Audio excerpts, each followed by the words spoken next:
Hello, it's me again. It's Back to the Basics. I am your hostess.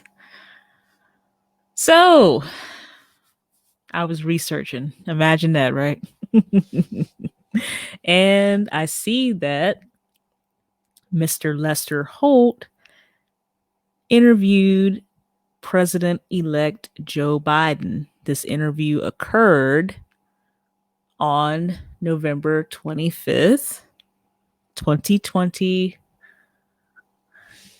And I would just like to say, as a disclaimer, that yes, the audio that you're about to hear is from NBC News from their YouTube channel. I ain't nobody trying to copyright infringe or anything like that. They have all the licenses, and this is for educational purposes only. But this is the first interview since the selection, excuse me, the election that occurred on November 3rd. So I'm going to cue up this audio. I'm going to try not to interrupt as much. The interview was a little over 32 minutes long. And of course, I'm not going to play, we're not going to listen to all 32 minutes, but there are certain parts that we are going to focus on. I'm going to start, of course, I'm going to put the link in the description box. The video is 32 minutes and 23 seconds. We're starting at the 6-minute, 38-second mark. The next voice you hear will be Mr. Lester Holt, followed by President-elect Biden. I'm curious how much you expected things to play out the way they have. President Trump was very clear that if he lost, he would do some of the very mechanisms we've seen him do.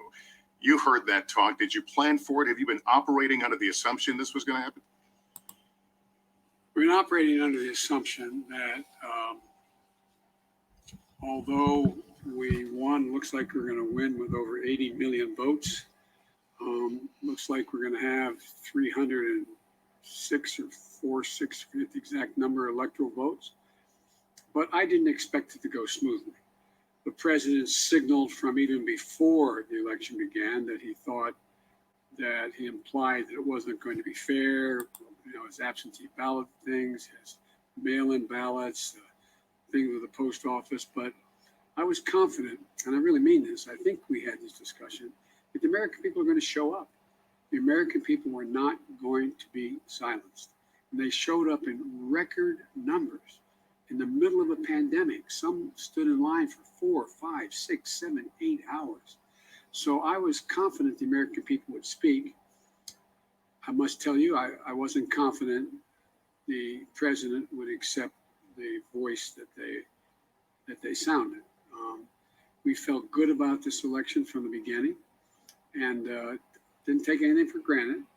But I was not surprised by the response of the president himself. Now notice what he said. That he felt good from the very beginning about the election. And then, of course, he backpedaled a little bit. Oh, we didn't take anything for granted. Okay, we'll see. We'll see how that goes once you take office, President-elect Biden. Let's move and look forward. The day you take office, there could be 2, maybe 3 vaccines out there. Yes. We understand that healthcare workers will be first in line. What about the rest of us? How will it roll out? Will we go to our doctor's office? Will we line up at a stadium to get them? Who will determine the order of recipients? Well, Now, notice the question that Mr. Holt posed to President-elect Biden. He said 2 or 3 vaccines, not just one, but 2 or 3. And mind you, when it comes, and oh, they are coming,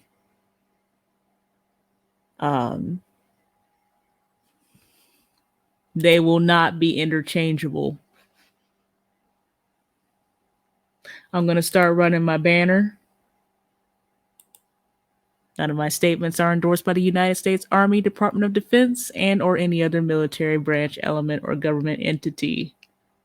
I repeat, these vaccines will not be interchangeable. Meaning, oh, if you get one, it doesn't cancel out getting the other. Look, first of all, allegedly I don't mean that in an accusatory way. Allegedly, the administration has set up a rollout how they think it should occur, what will be available, when, and how. And we'll look at that, and we may alter that. We may keep the exact same outline, but that's in train now. We haven't gotten that briefing yet.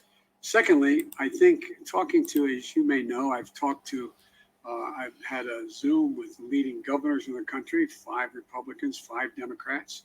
We've talked extensively about the need to cooperate and get the vaccine into places where you can actually get vaccinated, and their ideas of who they think should go first. I think we should be focusing on, obviously, the docs, the nurses, those people who are the first responders. I think we should also be focusing on being able to open schools as rapidly as we can. I think it can be done safely, but that's a process. Then I met with 50 mayors yesterday on the Zoom. They're Democrats and Republicans, as many Republicans as Democrats. And there's a unanimity among the people on the ground who have to do the daily work and deal with this COVID, that there's a need for a national standard, number one. National standards as to how they should proceed, under what circumstances, not just in terms of distribution of the vaccine, but the money needed in order to be able to follow through on this. And that's going to take, it's been estimated that it'll be tens of millions of dollars just to be able to distribute the vaccine. And there are now 3 different vaccines that are in play.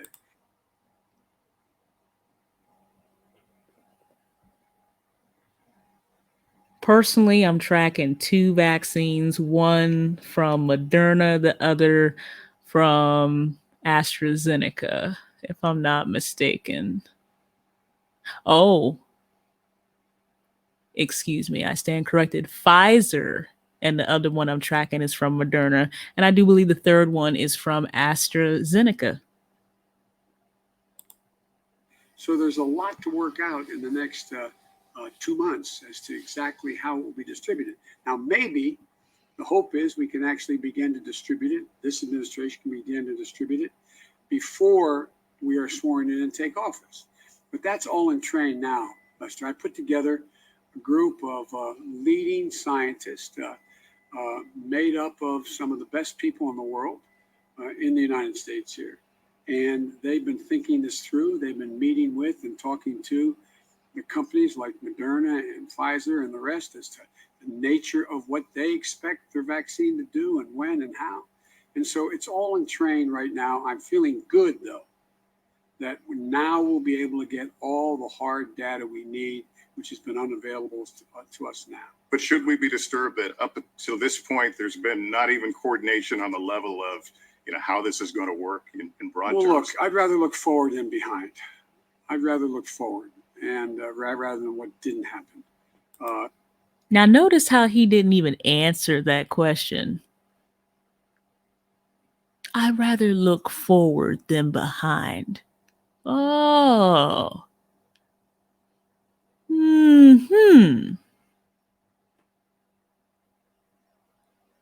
Okay. So time Mr. Holt asked about, what's going on with this coordination? This is the response or should I say the reaction that he got from President-elect Biden?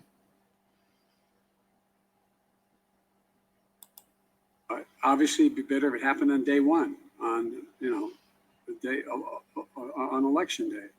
But it's happening now, and I am hopeful that we're going to be able to put together a well-researched, well-calculated ability to distribute the vaccine, prioritize who gets it, and actually go from a vaccine to a vaccination, making sure that particularly those communities have been badly hurt. The Black community, 3 times as likely to die if they get. Now, y'all already know why I stopped it here. Interesting how all of a sudden this COVID-19 is a Black disease. I'm so sick of this.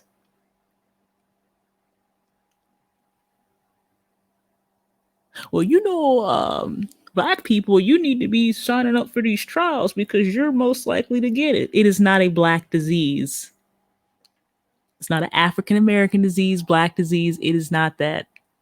And then, of course, you know who he's going to mention next: the Hispanics and the Latinas.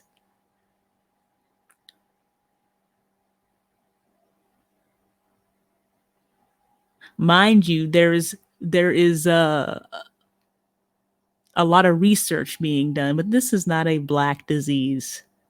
Because if I remember correctly, countries back in like March timeframe were banning Italians from entering their countries. But you see, they don't want to talk about that. They want us to forget. In fact, if I remember correctly, the first cases in Nigeria came from Italian citizens who were traveling from Italy. Also, that happened in Uganda. And it was definitely back in the month of March, around the 2nd, 3rd, 4th week. But it was definitely within that time frame where President Trump had declared a national state of emergency.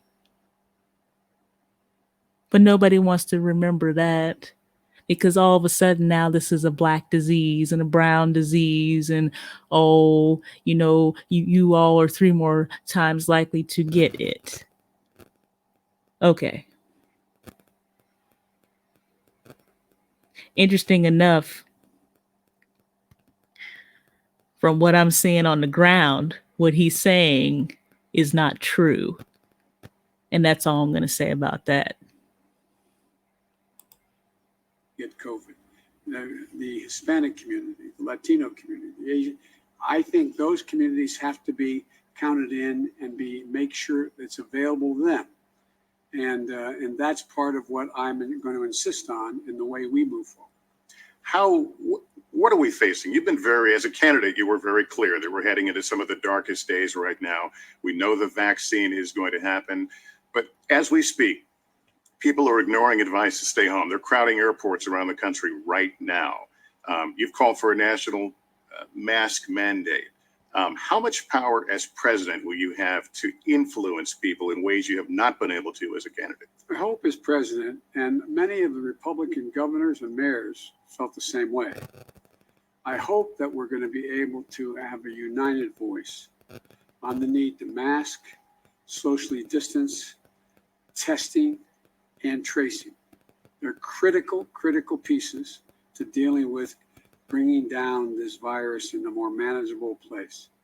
There's expectations that could be as many as another 100 to 125,000 people dead between now and the time we're sworn in. And I think that I was really encouraged in dealing with the Republican governors and the Republican members of the mayors throughout America, that they are doing mask mandates now, many of them. They are insisting that we have to do this. They're insisting, and it's a matter of communicating to people that this is not, we understand how tough it is. We understand how tough it is, but it's a hell of a lot easier than looking at an empty chair at Christmas dinner. It's a hell of a lot easier. And people are beginning, and the more people, unfortunately, who know someone who had COVID and or died from it, has increased the sense of urgency on the part of many, many people. Okay, so I'm going to just fast forward through all this babbling, fear narrative, guilt trip, blase, blase, blase. Okay. Now we're going to push a little bit forward, and you know that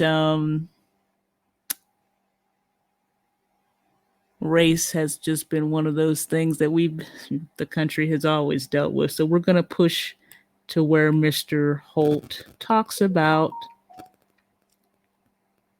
he brings up a question that includes George Floyd and Breonna Taylor.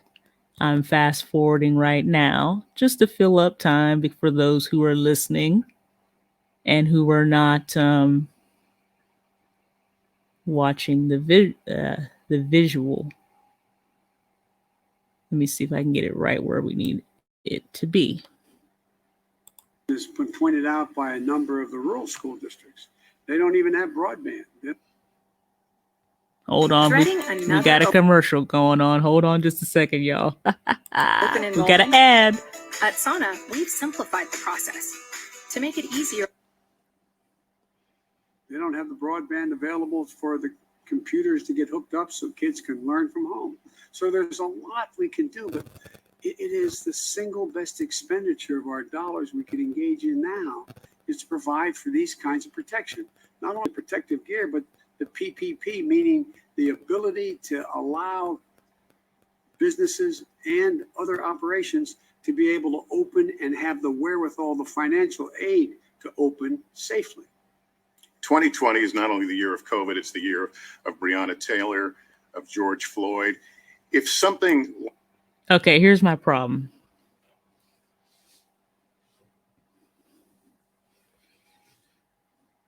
Now we've lost many people. Those were not the only two. There were other people who were other high profile cases. Kicking it off was Mr. Ahmaud Arbery, unfortunately, who, if I might say, did not commit a crime. He was jogging. He went into a renovated a residence that was under renovation that happened to have a water source where people had been there less than 24 hours before. And then there was a false report made, and we all know what happened to him. Then, unfortunately, we had what happened to Breonna Taylor. And then we had Mr. George Floyd that happened pretty much around Memorial Day. And then less than a week after him, we had David McAtee, which a great tragedy.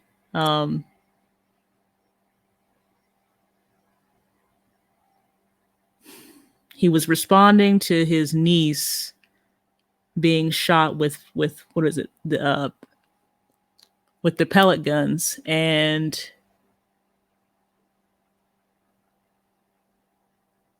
he got off one shot, and then that was it for him.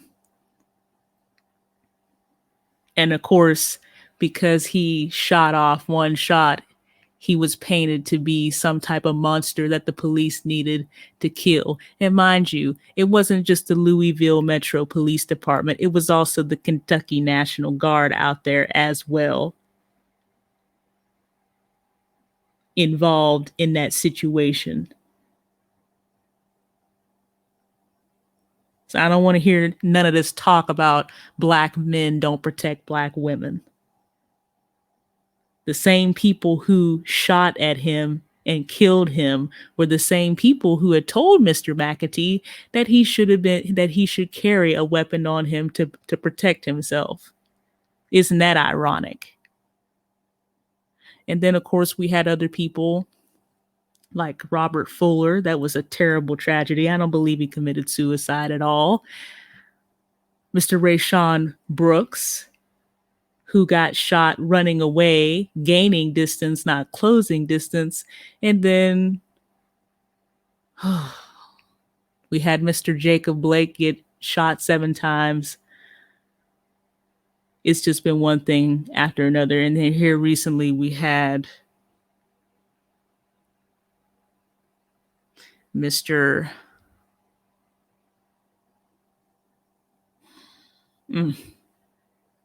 Bobby Charles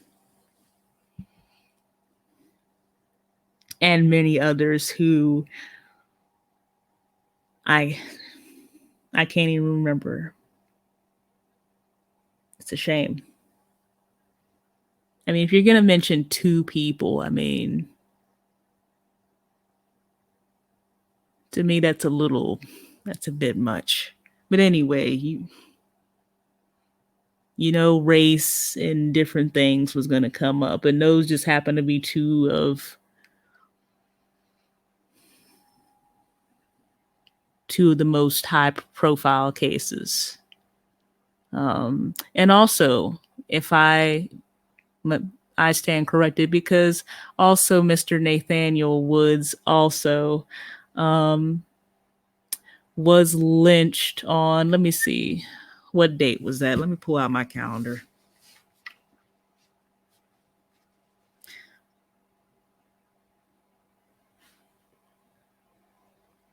And yes, I'm going to use the word lynched. He was lynched on March 5th, approximately 9 p.m. Central Standard Time.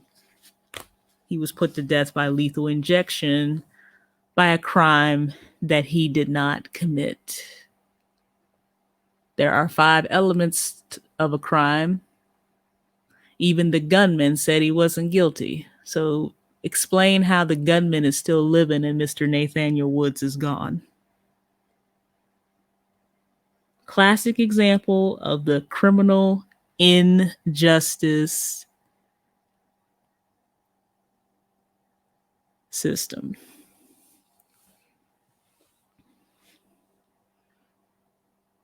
Or should I just say the criminal against us system? But it is what it is.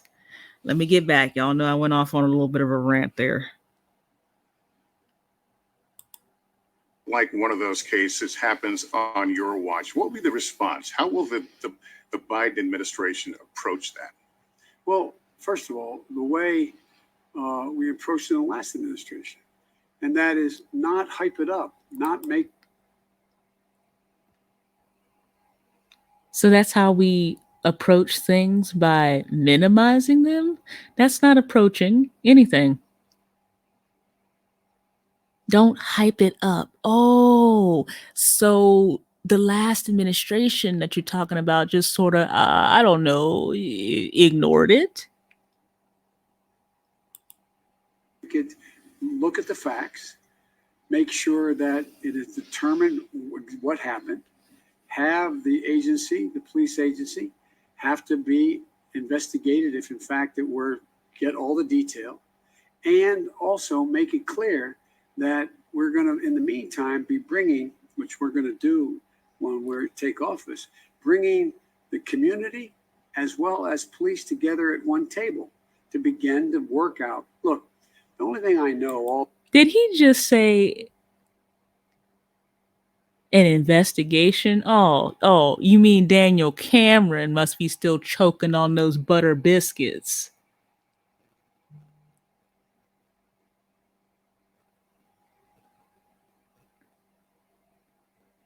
That investigation.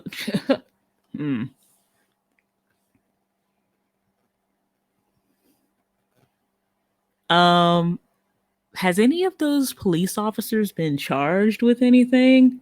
Oh, so they get to shoot someone, kill them, and pretty much go on administrative leave. In fact, you know what happened to them? They actually got reassigned. Here, we're just gonna move you over there, and then you'll do administrative leave. You'll pretty much get a paid vacation, and then you'll start over here in another precinct or jurisdiction. But this is your president-elect, because I sure didn't vote for him. I wrote in a candidate.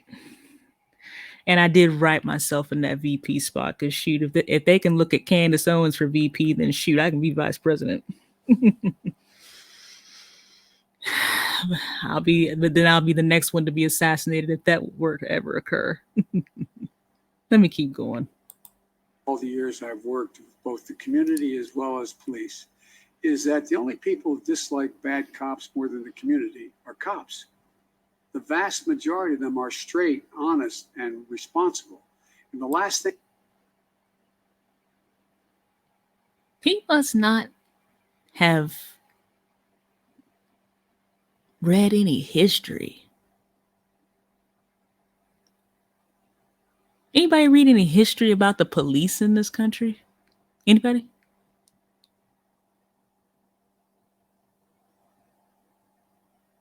Yeah, you can't separate the KKK from the police. Right after the 1860s, once the Emancipation Proclamation was signed, the police and the deputies and the politicians were put in place to keep us in line.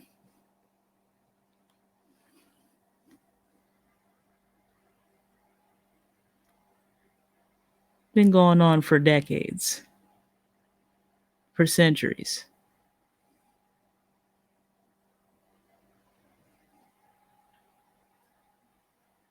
Let me see, 1865. Let's see, 1965. Yeah, that's over 100 years.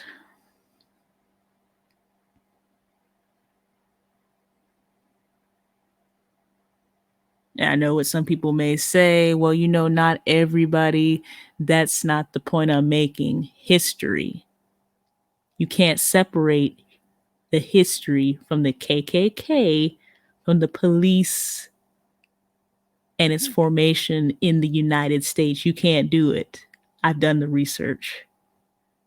That'll be for another broadcast / podcast. thing they need is bad cops who are act out. And so there has to be accountability. And we're going to be working with police chiefs, with the community, with civil rights organizations, and convening conferences in the White House, to determine how we move forward. It's about bringing people together. I want to ask. It's about bringing people together. Okay, here we go. How long have we been living together in this country? So we're already together.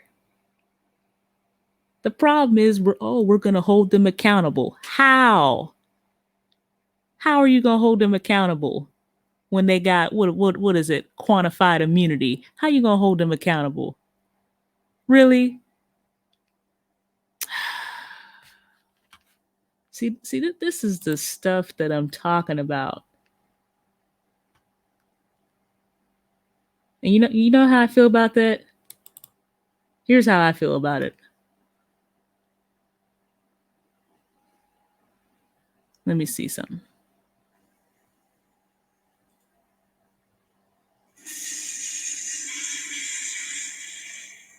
I mean, somebody just flush a toilet on that. I mean, just terrible. I'm not going to play anymore. The link will be in the description box. I might even pin it to the comments. But this is the interview that occurred, or part of the interview, should I say, part of the audio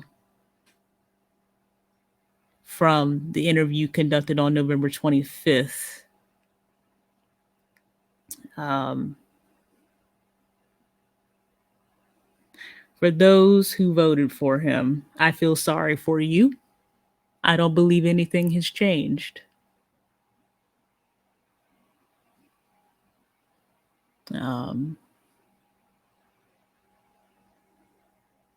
The best predictor of, future behavior is looking at past behavior. I mean, that's common sense. I don't believe anything has changed. I don't know why so many people were out in the street celebrating. I didn't understand that at all.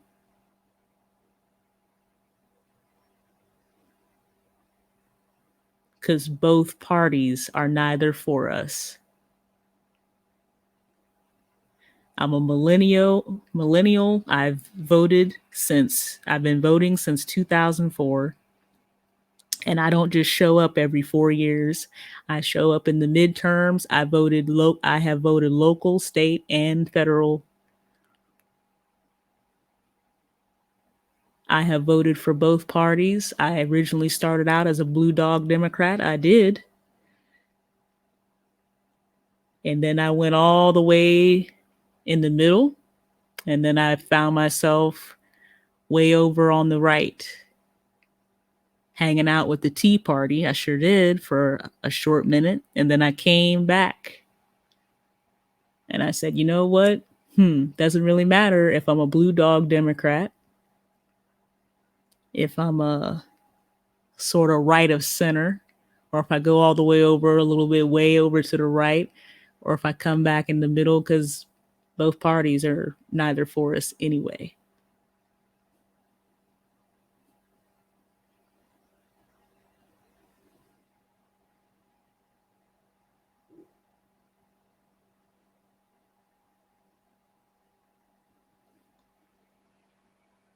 I didn't like the way President-elect Biden answered about, as far as the coordination of, the COVID-19 vaccine distribution. They know what's going on. If anybody paid attention and listened to the first debate and also the vice presidential debate, as far as with now Vice President-elect Harris and Vice President Mike Pence, Operation Warp Speed was mentioned. The information is out there. So for him to be acting like, well, I don't know, he literally deflected from answering that question. And I'm going to now, let me put this up on here and make a banner real quick. Yeah, Operation Warp Speed. I'm going to put it up right now. That was mentioned in the first presidential debate and in the VP debate. All you have to do is go back. All a person would have to do is go back and actually look at it. The information is out there. And mind you, with Operation Warp Speed, there is a timetable. In fact, hey, we got time. It's a little over 30 minutes. I might have to share a screen now. We're on a roll. This one was not meant to be long, but I want to show you something. You need to notice. This is real.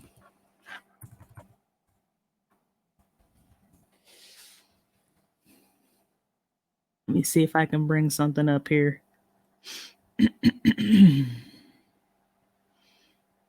I'm trying to see, because I would like to just bring up the picture that breaks it down.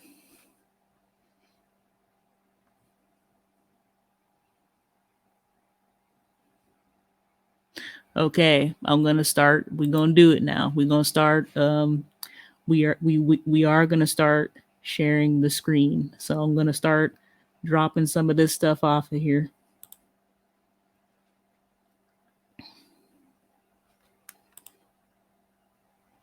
Trying to change it up a little bit. Take that off of there. We're gonna start sharing this screen.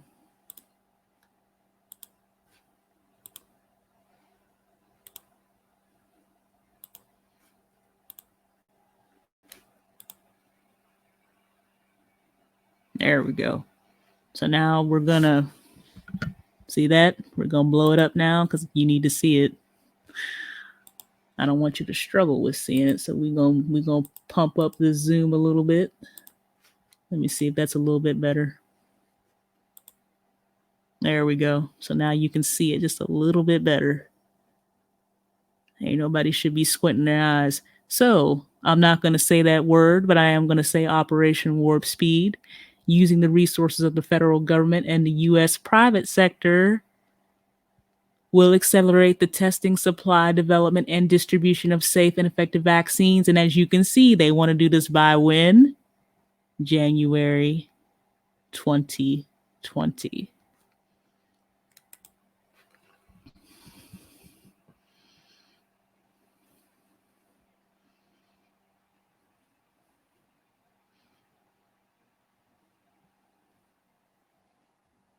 This is where I would like to get into the graph.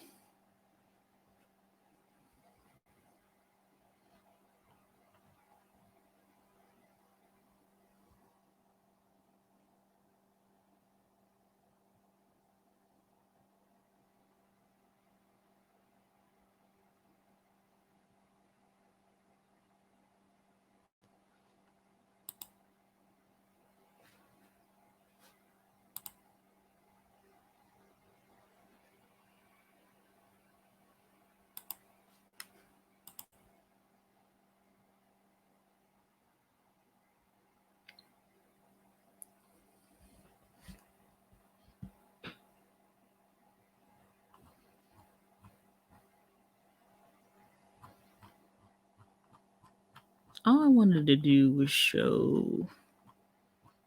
Okay.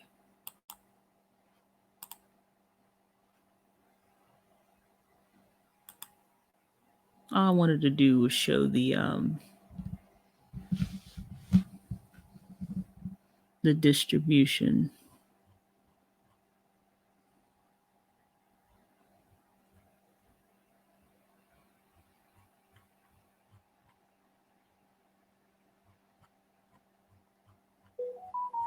Of course, I wanted it to be a flow chart. Let me see here.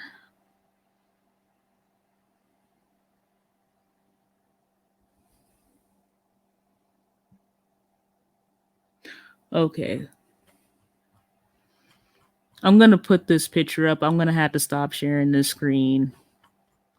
And I'm going to have to actually share a different screen that I do need to zoom into so you can actually see it. Oh, man. Why did this do this? Okay. So let me stop sharing the current screen because you're not really seeing what I'm doing. So let me start sharing a different screen.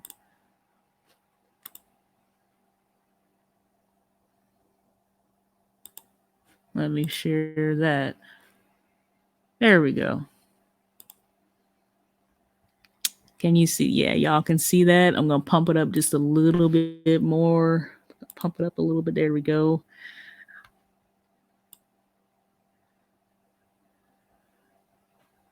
Okay, so I'm going to start reading this. I'm going to start at the administration sites. For those who are listening, for those who are watching, please bear with me. Administration site options will vary depending on the nature of the vaccine and the phase of the vaccination program. During phase 1, administration sites may be more limited to settings that can optimize reaching the target population while meeting the early requirements for storage and handling of vaccine product. For those who are medical, there is a cold chain management. Vaccines are usually stored between 2 and 8 degrees Celsius. During phase 2, an expanded administration network would, for instance, likely include adult and pediatric healthcare providers and pharmacies. These considerations will be part of planning done by the jurisdictions discussed in the distribution section. As part of efforts to make administration sites easily accessible, the program will make maximum use of all healthcare professionals licensed to administer vaccines, including allied health professionals such as pharmacists. Notice all healthcare professionals licensed.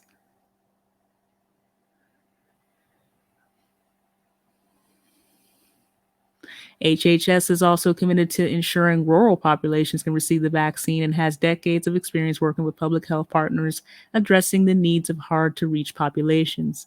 CDC will work with local communities, governments, and other partners to identify the best places and times to reach this population and utilize strategic distribution points via community health centers, schools, workplaces, mobile clinics, and pharmacies.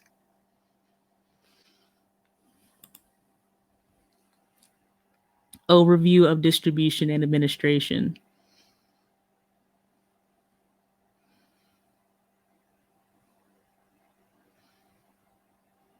So examples of administration sites: pharmacy, home health, Indian Health Services, other federal entity sites, public health clinics, hospitals, doctor's office, mobile vaccination, mass vaccination.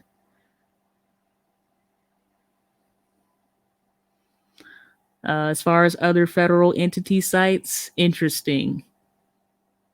I ain't heard nothing, so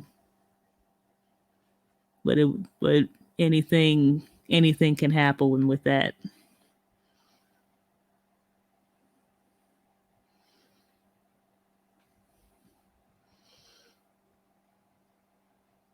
That was the only flow chart they had.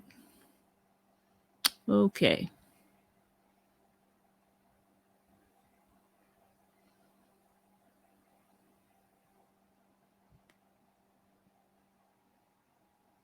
Oh, you gotta love this. Look what they include in this lovely document. Strategy: stop misinformation from eroding public trust in vaccines. Okay. Yeah. Contain the spread of misinformation.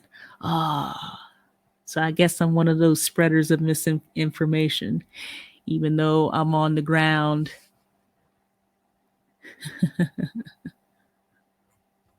Knowing what's going on the ground when it comes to this COVID-19, but yet I'm the one spreading misinformation. Okay, all right, guys, I need you to calm down with that.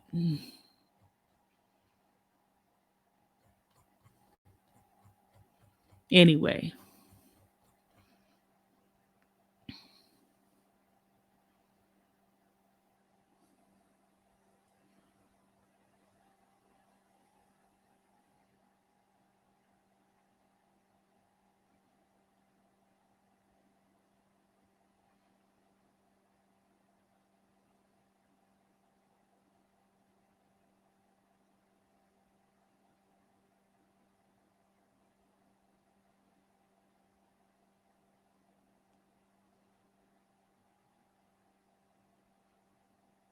So this is important.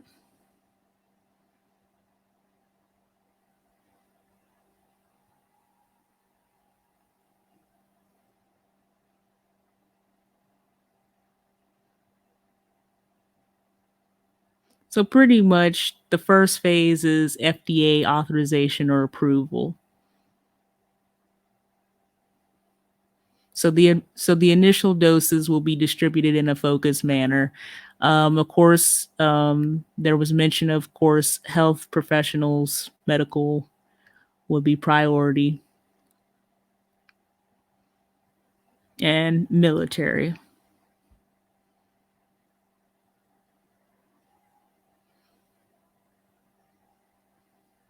Phase 2 will then include everybody else once there are larger quantities of the vaccine available. Mind you, they say vaccine. There's more than one vaccine. I know 2 for sure. Now that third one, it wouldn't surprise me. And then upon phase 3, now that, okay, now we have a COVID-19, we have COVID-19 vaccines, of course, they're going to implement that and include that into the what? Routine vaccination program. Meaning, who knows, these vaccines may be something that we may have to do annually. Or it could be at a different, like every 5 years, every 10 years. But again, this doesn't surprise me.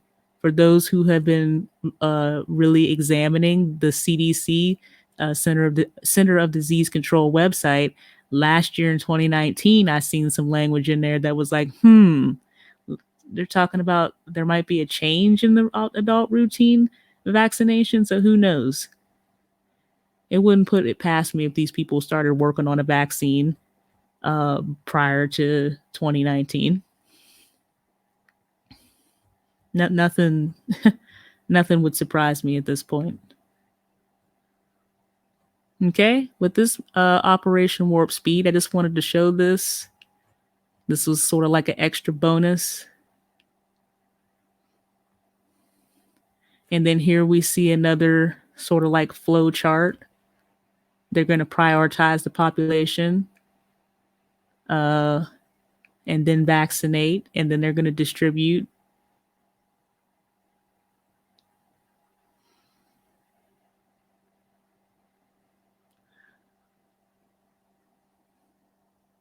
Safety, effectiveness.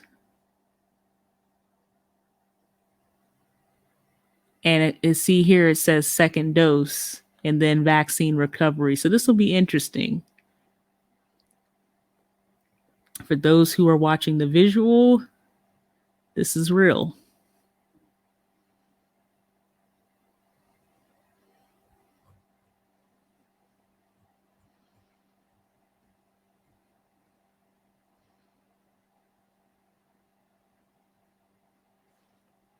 This is from the factory to the front lines, the Operation Warp Speed strategy for distributing a COVID-19 vaccine.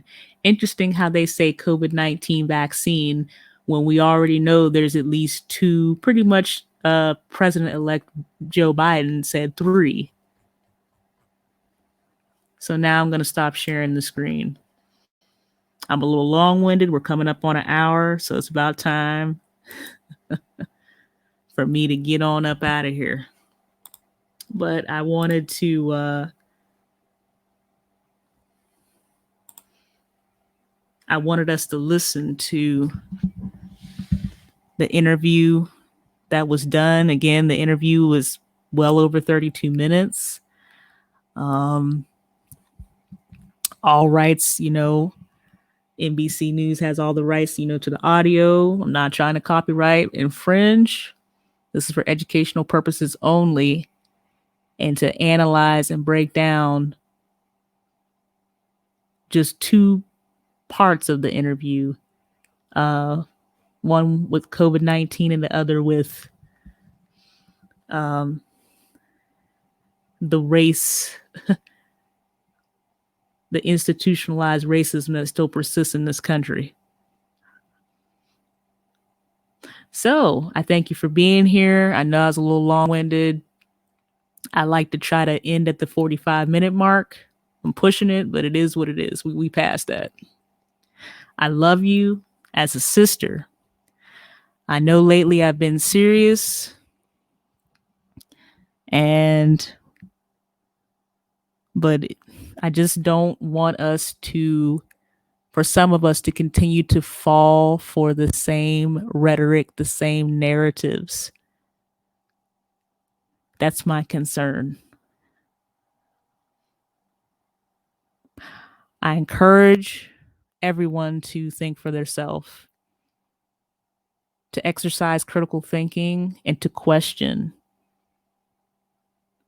everything. I hope everyone is safe out there. I'm going to read this one last time. One day I'm not going to have to read this. None of my statements are endorsed by the United States Army, Department of Defense, and or any other military branch, element, or government entity. Operation Warp Speed, again, was mentioned publicly during the first presidential debate and definitely the vice presidential debate. So this is not something that is a, oh, hush, hush secret.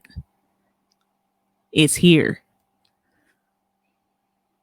And they are already, and they're moving along, right along.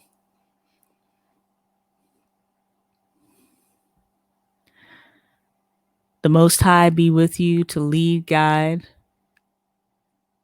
protect you, and direct your footsteps. And with that, I'm gone.